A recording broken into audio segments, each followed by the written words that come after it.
Hi friends, tank bund Hussain Sagar గురించి ముఖ్యమైన విషయాలు చెప్తా. హుస్సేన్ సాగర్ హైదరాబాద్లోని అత్యంత ప్రసిద్ధ కృత్రిమ సరస్సు. ఇది 1562 సంవత్సరంలో నిర్మించబడింది. ఈ సరస్సును ఇబ్రహీం కూలీ కుతుబ్ షా పాలనలో నిర్మించారు. దీనికి రూపకల్పన చేసిన హుస్సేన్ షా వలి పేరు మీదే హుస్సేన్ సాగర్ అని పేరు వచ్చింది. ఈ హుస్సేన్ సాగర్ సరస్సు మధ్యలో ఉన్న ఏకశిలా బుద్ధ విగ్రహం ప్రపంచ ప్రసిద్ధి చెందింది. ఈ విగ్రహం సుమారు 18 మీటర్లు 58 అడుగులు ఎత్తు కలిగి ఉంది. సాయంత్రం వేళల్లో ట్యాంక్ బండ్ ప్రాంతంలో లైటింగ్, సరస్సు అందాలు, బోటింగ్ కారణంగా ప్రముఖ పర్యాటక కేంద్రంగా ఉంటుంది. ప్రారంభంలో హుస్సేన్ సాగర్ నీటిని తాగునీరు మరియు వ్యవసాయ అవసరాల కోసం ఉపయోగించేవారు. తర్వాత నగర విస్తరణతో దీని వినియోగం మారింది. ప్రస్తుతం పారిశ్రామిక వ్యర్థాలు, మురుగునీరు వంటి కారణాల వల్ల ఇది కాలుష్యానికి గురైంది. దీన్ని పరిశుభ్రపరిచేందుకు ప్రభుత్వం పలు చర్యలు చేపడుతుంది. ఈ విగ్రహాన్ని 2023 ఏప్రిల్ 14న డాక్టర్ బిఆర్ అంబేద్కర్ 132వ జయంతి సందర్భంగా ఆవిష్కరించారు. ఈ విగ్రహాన్ని అప్పటి ముఖ్యమంత్రి కల్వకుంట్ల చంద్రశేఖరరావు అంటే కేసీఆర్ గారు ఆవిష్కరించారు. ఈ విగ్రహం ఎత్తు 125 అడుగులు, పీఠంతో కలిపి మొత్తం ఎత్తు 175 అడుగులు. ఇది హుస్సేన్ సాగర్ సమీపంలో తెలంగాణ సచివాలయం వద్ద ఉంది. ఈ సచివాలయం గురించి ముఖ్యమైన విషయాలు మీకు తెలుసా? ఈ సచివాలయం అధికారిక పేరు డాక్టర్ బిఆర్ అంబేద్కర్ తెలంగాణ రాష్ట్ర సచివాలయం. దీని శంకుస్థాపన వచ్చేసి జూన్ 27, 2019 జరిగింది.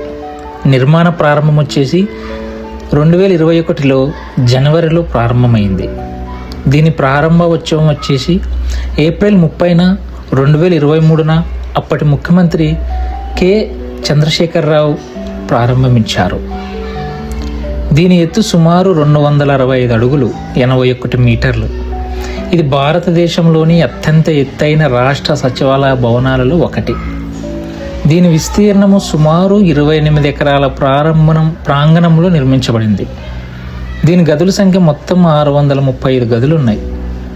వాస్తు శిల్పం వచ్చేసి ఇండో సారసెనిక్ శైలిలో నిర్మించబడింది.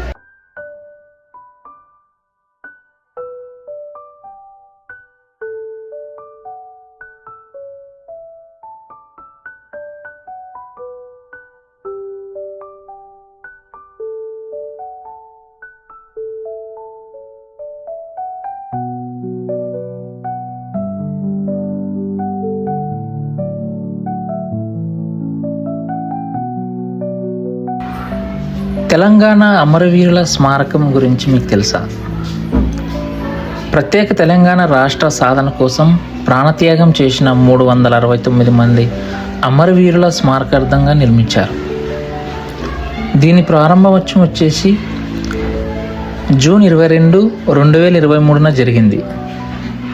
దీని ఎత్తు సుమారు 45 మీటర్లు 148 అడుగులు.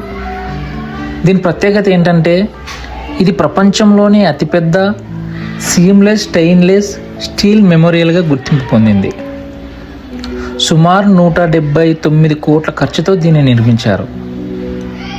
ఈ స్మారకాన్ని శిల్పి ఎంవి రమణారెడ్డి రూపొందించారు.